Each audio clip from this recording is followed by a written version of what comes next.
So I watched the first 3 of 6 episodes of Ironheart, and well, in short, it's fine but a little underwhelming in a few key areas.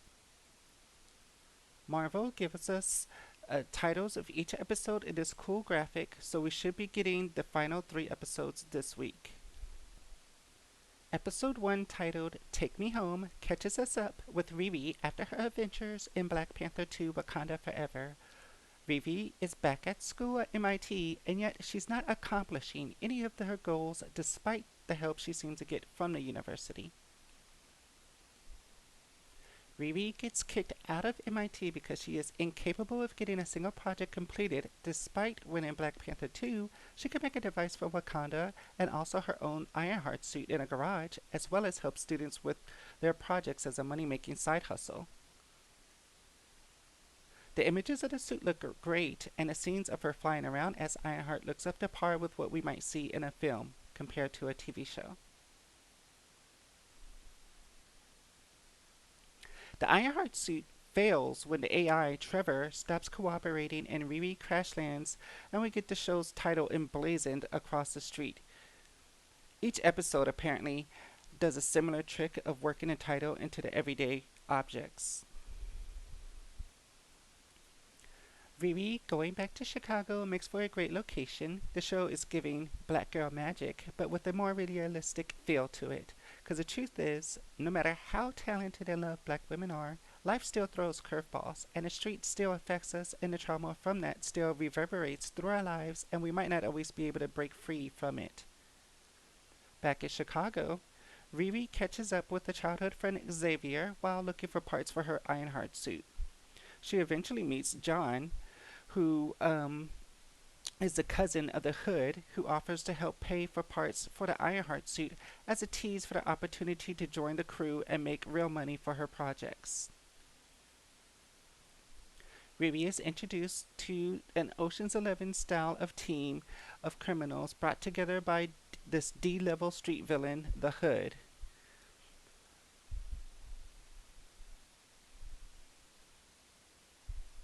Not gonna lie, this guy does not seem very intimidating, but I kind of get the feeling that that's part of the allure of this character in particular.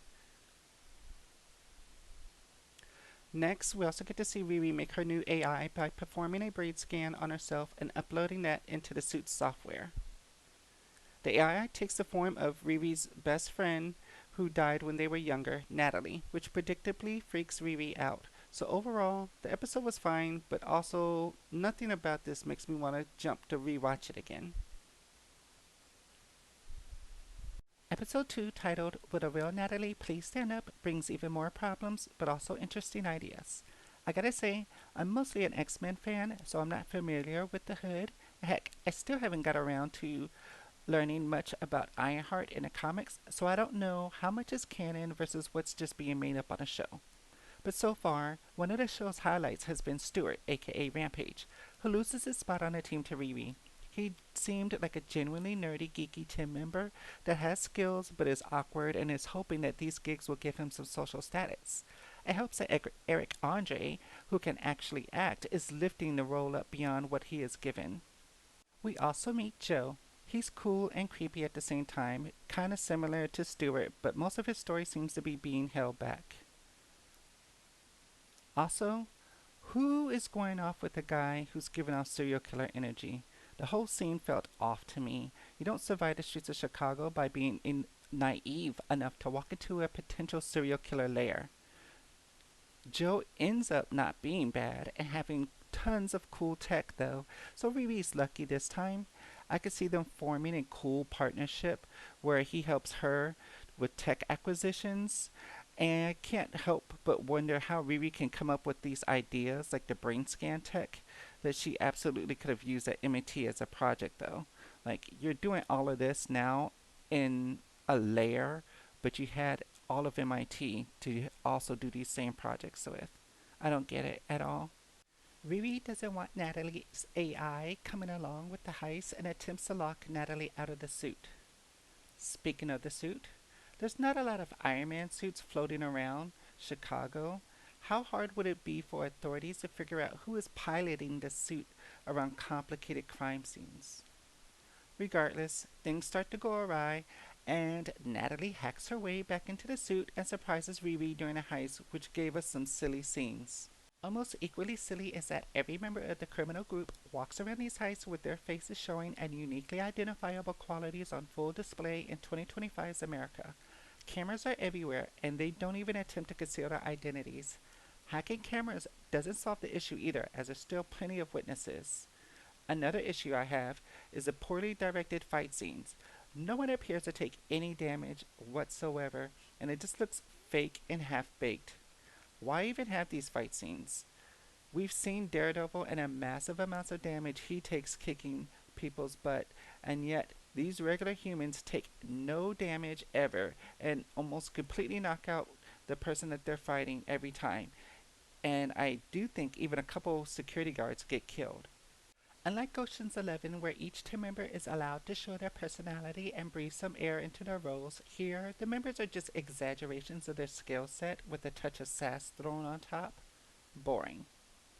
John seems cool, again, a well known actor lifting a role above what he's given, but still is giving head henchman vibes until the end of the episode where we see he actually cares about his teammates, especially his cousin, Parker Robin, aka The Hood. I'll give you this. The Hood seems like a good choice of a foe for Ironheart to have, being a magic based bad guy for Riri to be up against. I think if the bad guy had an Iron Man type of suit, that would have been really lazy and boring. This will give her a real challenge to fight against. We get a cool scene of the Hood using his magic and saving Riri when her suit freezes during a fight sequence. Later, we see John trying to tattoo over the physical manifestation of the magic taking hold over the Hood's body. Parker and John seem to have trauma that they are working through of their own. To end on a high note, this episode does introduce multiple instances of PTSD and how urban street crime has lasting effects on the survivors. We get the background on Riri's dad and best friend Natalie's deaths. A lot of people don't realize the everyday events that has lasting effects on our lives. This show is shining a light on this, and that is pretty cool. Episode 3 is titled We in Danger Girl, and I'm not even gonna hold you. It's mostly a repeat of episode 2, which is to say that it's fine and also not something that I feel a desire to rewatch. The team is planning another heist and celebrating the success of the last heist. Riri also starts to hatch an idea to get a piece of the hood that Parker wears in order to analyze it and discover its power and how it works. Riri comes to grips with her friend Natalie being her new AI and even constructs a projector into her necklace so the AI can travel with Riri's sand suit. Yet another project that should have been a sure win at MIT. It seems as though Riri's brain scan also transferred her PTSD issues as well because Natalie is also affected by PTSD just like Riri. Riri meets with Joe again and convinces Joe to let her use some of his tech on her next heist. We do learn that his real name is actually Ezekiel Stain, and he's genuinely trying not to follow down the same path as his criminal father. These two are again a highlight and a bright spot of the episode. Riri and Joe seem to have decent chemistry on screen together and more like a natural fit for who would be friends. Once again, the crew have another heist without any mask nor any attempt to actually get through this heist successfully without being caught. The best way I can look at this crew is as what low-level criminals that are destined to end up in prison operate. It should also be mentioned that the companies they are stealing from aren't Walmart or Starbucks. These are companies that genuinely seem to be trying to do some good in Chicago. No one seems to think it's weird to go after what seems to be potentially upstanding citizens and their successful businesses that are helping to transform Chicago into a better place. Why not go after what would have been easier low-level crime bosses that won't have nearly the level of resources and connections at their disposal like a Robin Hood would? We get another scene with Parker and John still pretty much the better of the two characters. John takes care of Parker, trying to keep him from being in over his head in more ways than one. As some silly quirk of an alarm system on a floating greenhouse that the team will break into, they can't introduce any metal or foreign objects that might be a threat to biology. Practically, this sounds dumb. This could make sense as far as chemical agents and pests, Why Riri turning on a laser beam would set off the alarm makes no sense to me though. One might argue that it's her laser burning the hood that sets off the alarm and not the laser itself. But Slug, the hacker, can disable the fire alarm when Clown starts to burn the greenhouse, but not the alarm that detects foreign objects. Every aspect of Heist just doesn't seem to land with me. Again, more empty, lackluster fight scenes, though all the Ironheart scenes do look cool and are clearly where the budget is going. There's real magic, possibly even possession in play with the hood, and we're getting glimpses of it. This heist goes very bad and sloppy again. Silly mistakes these criminals are making, and equally dumb mistakes Riri is making. Riri is able to escape the greenhouse before suffocating thanks to Natalie piloting the Ironheart suit, but doesn't bother to save John from suffocating. Who does that? Riri is shaping up to be a bad guy some street level hero will need to stop. I'm guessing that this is an attempt to paint Ironheart in shades of gray and to give her some momentous redemption arc. Is it me, or did anyone not watch Black Panther 2 where Ironheart kicks a bunch of Atlantean butts, but now she can't save John? I'm left wondering what is the point of this show? What story are we watching here?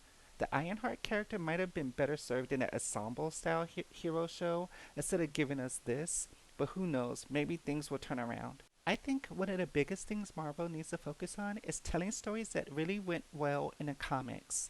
Instead of making up unique stories for live action, give us the stories that fans loved already, because I'm starting to get the impression that this story is wholly unique for the TV show. The magic angle is cool, and I'm interested in seeing where that's going, but the heist and the crew with their varying levels of acting aren't doing it for me. The relationship between Ezekiel Stain and Riri is also cool. Hopefully, this week's episodes just focus on those two plot lines because everything else is kind of dropping the ball for me.